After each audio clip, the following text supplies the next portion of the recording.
আলহামদুলিল্লাহ, সমস্ত প্রশংসা মহান রব্বুল আলমিনের জন্য। যখন খলিফা হারুনুর রশিদ হজের নিয়তে কুফা থেকে বের হলেন, তখন কুফাবাসী তাকে একবার দেখার জন্য বের হয়ে পড়ল। এতে অনেক হট্টগোল হচ্ছিল, লোকজন বিভিন্নভাবে বিভিন্ন কথাবার্তা বলছিল। হারুনুর রশিদ উটের পিঠের আসনে বসা ছিলেন।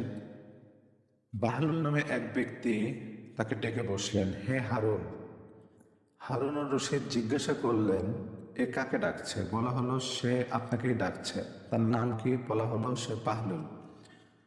হারুনুর রশিদ পর্দা সরালেন আর বাহলুল বলতে লাগলো, হে আমিরুল মুমিনিন, আমি শুনেছি যে রাসূল সাল্লাল্লাহু আলাইহি ওয়াসাল্লাম যখন জামারা আকবায় পাথর নিক্ষেপ করছিলেন, তখন না সেখানে মার মার বলে কোনো হট্টগোল ছিল, আর না পালাও পালাও বলে কোনো আওয়াজ ছিল, না এই দিক থেকে ওই দিক থেকে থামো বলে কোনো আওয়াজ ছিল। হে আমিরুল মুমিনিন, এই বরকতময় ভ্রমণে আপনার নম্রতা অবলম্বন করা বরত্ব প্রকাশ করা থেকেও অনেক উত্তম। বাহলুলের কথা শুনে হারুনুর রশিদ কেঁদে ফেললেন এবং তার চোখে অশ্রু বইতে লাগলো। অতঃপর তিনি বললেন, তুমি খুবই উত্তম কথা বলেছ হে বাহলুল, আরো কিছু উপদেশ করো। বাহলুল বললেন, আল্লাহ তাআলা যাকে ধন সম্পদ, সৌন্দর্য এবং রাজত্ব দিয়ে পুরস্কৃত করেন, অতঃপর সেই সম্পদ উত্তম কাজে ব্যয় করে এবং তার সৌন্দর্যকে ফিতনা থেকে রক্ষা করে এবং শাসন কার্যের ন্যায় বিচার প্রতিষ্ঠা করে, আল্লাহ তাআলা তার কিতাবে তাকে বলেছেন যে আমি তাদেরকে সৎ লোকের অন্তর্ভুক্ত করে নিই।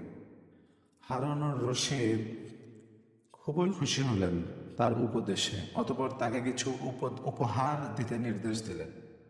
বাহলুল বললেন, আমার এই উপহারের কোনো প্রয়োজন নেই, এই সম্পদ তার কাছেই ফিরিয়ে দিন যার কাছ থেকে আপনি নিয়েছেন। হারুনুর রশিদ তারপর বললেন, আমরা চাই যে আপনার একটি উত্তম জীবিকার ব্যবস্থা করে দিতে। বাহলুল নিজের দৃষ্টি আকাশের দিকে উঠিয়ে বললেন, হে আমিরুল মুমিনিন, আমি, এই আপনি, সবাই তো আল্লাহ কর্তৃক পরিচালিত।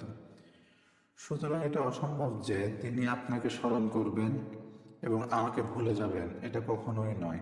তিনি আপনাকেও যেভাবে স্মরণ করেন আমাকেও সেইভাবেই স্মরণ করবেন কিনা, কারণ তিনি আমাদের সকলের কি স্রষ্টা।